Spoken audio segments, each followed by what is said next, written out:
Kita lanjutkan dialog kami, Pak Teguh. Tadi kita sudah membahas bahwa Thailand ini sempat meminta izin terlebih dahulu kepada Amerika Serikat. Ini kenapa Amerika Serikat selalu ada di sini ataupun harus memiliki izin dari Amerika Serikat?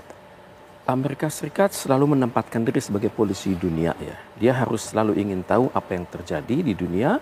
Kemudian dia juga punya pangkalan khusus di Bandara Utapao ya. Jadi saya perhatikan ada dua bandara besar di Thailand. Satu adalah Don Muang, kemudian satu Utapao. Di Utapao ini ada fasilitas listening post. Kemudian ada juga pesawat Amerika Serikat yang turun dan naik. Dan konon F-16 itu berasal dari situ. Dan biasanya kalau Amerika Serikat itu menjual pesawat itu ada aturan yang boleh dan yang nggak boleh. Ini seringkali mencederai rasa persahabatan. Misalnya pada saat kita sedang butuh pesawat Hercules misalnya untuk menyelesaikan kasus-kasus earthquake dan sebagainya, itu Amerika Serikat melakukan banyak pelarangan. Nggak boleh Herculesnya dipakai.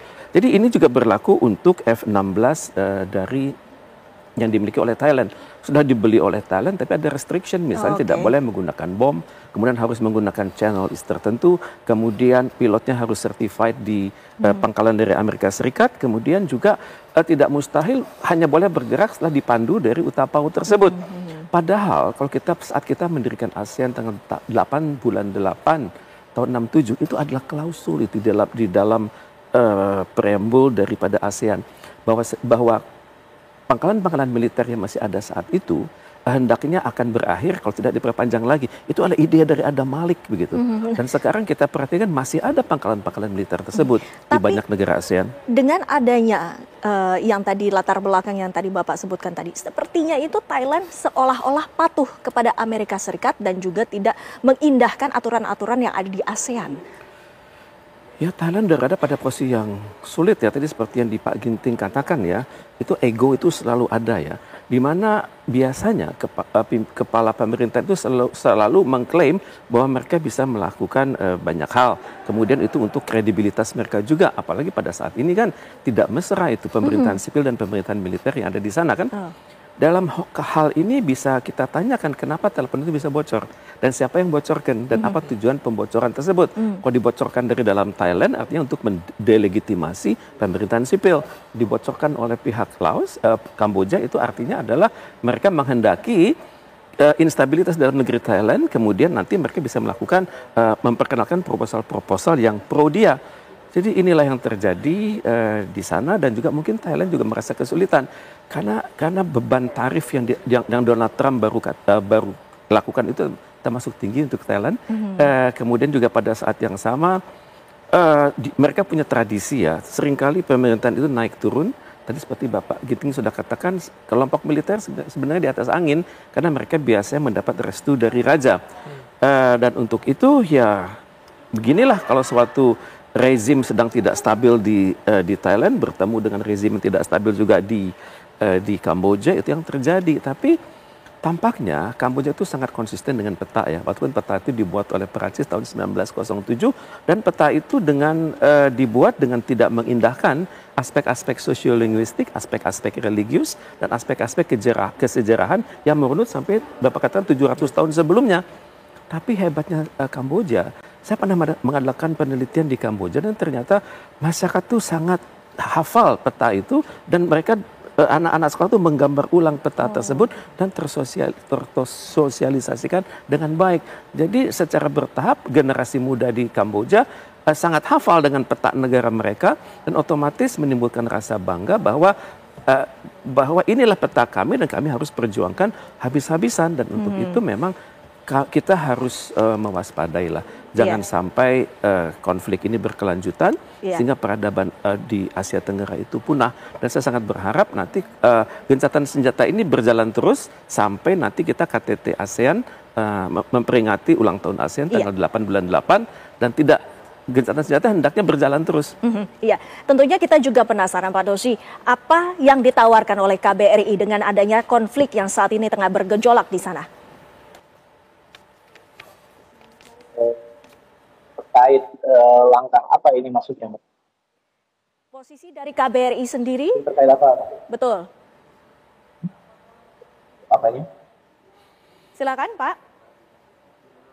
Iya, kalau untuk yang kita tawarkan, tentunya kalau komunikasi terkait langkah-langkah pemerintah Indonesia itu dilakukan oleh Kemlu Pusat. Mbak. Kalau kami di sini tentu fokus seperti saya sudah sampaikan tadi, perlindungan WNI, kita koordinasi tentang keamanan, tentang apa langkah-langkah yang telah dilakukan pemerintah Thailand terhadap melindungi warga negara asing, lalu juga perkembangan situasi di perbatasan, sehingga kita bisa menyiapkan langkah-langkah yang perlu dilakukan untuk memastikan keselamatan dan keamanan warga negara kita.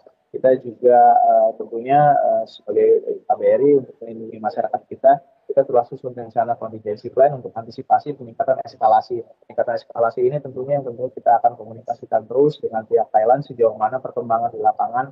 Tentunya nanti akan kita koordinasikan dengan pusat terkait langkah-langkah berikutnya mengenai keamanan dan keselamatan warga negara. Apakah sudah ada arahan khusus mungkin dari Kementerian Luar Negeri Republik Indonesia di KBRI Bangkok? Sejauh ini arahannya memang kami sesuai yang sejak awal konflik dimulai, kita memantau secara dekat tentunya, koordinasi erat terus kita lakukan, komunikasi dengan pihak pemerintah setempat, dengan perwakilan-perwakilan dan kantong-kantong WNI serta perwakilan mahasiswa. Kita juga sedang susun contingency plan, kiranya ada peningkatan eskalasi, himbauan-himbauan resmi juga terus kita antisipasi sekiranya ada peningkatan eskalasi atau perubahan-perubahan kebijakan di lapangan di mana yang dapat berdampak terhadap WNI kita. Kita sudah share juga nomor hotline kita di berbagai kanal dan grup-grup WhatsApp. Sampai sejauh ini memang belum ada instruksi untuk terkait evakuasi dan sebagainya, tapi sekali lagi koordinasi erat, komunikasi erat kita terus lakukan dan juga kita siapkan segala sesuatu yang memastikan keamanan dan keselamatan WNI.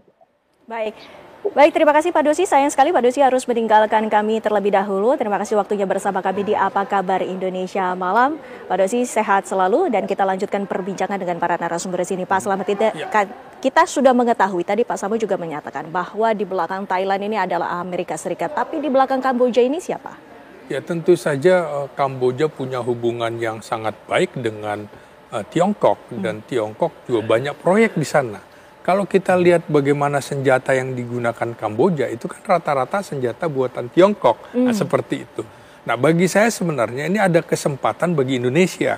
Pada saat Malaysia, Anwar Ibrahim sedang dituntut mundur, maka kita tarik ke tahun 2011 ketika Presiden Susilo Bambang Yudhoyono mengambil inisiatif diplomasi, kemudian mengadakan hubungan bilateral, kemudian juga forum internasional lewat ASEAN.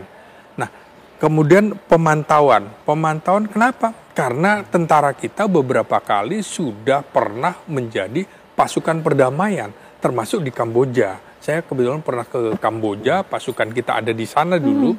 Nah, Indonesia sangat dihormati oleh Kamboja, di mana beberapa anggota pasukan khusus Kamboja justru dilatih di Indonesia. Justru dulu pada saat Presiden SBY mengambil inisiatif itu kan luar biasa, dihormati. Nah, posisi ini bisa diambil oleh Presiden Prabowo Subianto dengan background militer. Dia tahu konflik-konflik militer ini harus diselesaikan dengan cara diplomasi ala militer yang tidak kehilangan harkat dan martabatnya. Saya kira ini bisa dilakukan inisiatif ketika Malaysia agak terlambat dan juga kalau Amerika kan aneh ketika memberikan izin baru gencatan senjata. Nah, Cina Xi Jinping sudah juga mengajukan ajukan perundingan damai. Tapi kalau soal gencatan senjata, ini kan kemarin diajukan di hari Jumat, tapi hari ini kan ada penyerbuan dari Thailand. Karena melihatnya begini, kalau dari militer, kalau kuat dia ngapain juga harus diplomasi kan gitu. Kehilangan wilayah. Dia sudah merasa bahwa saya mengusir Jepang sampai wilayah itu. Saya mengusir Perancis sampai wilayah itu. Kok wilayah ini sekarang bukan wilayah saya?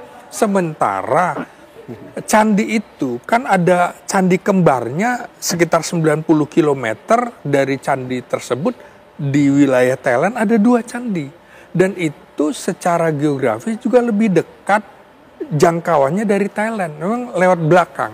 Jadi Thailand juga merasa bahwa, loh, candi kita yang segitiga itu kok satunya di wilayah sana. Iya, dan kira-kira yang menjadi perdebatan sampai dengan sekarang. Berarti Pak Teguh, yang saya garis bawahi tadi, Artinya Indonesia peranannya juga cukup penting ya Pak Teguh. Ditahan Betul.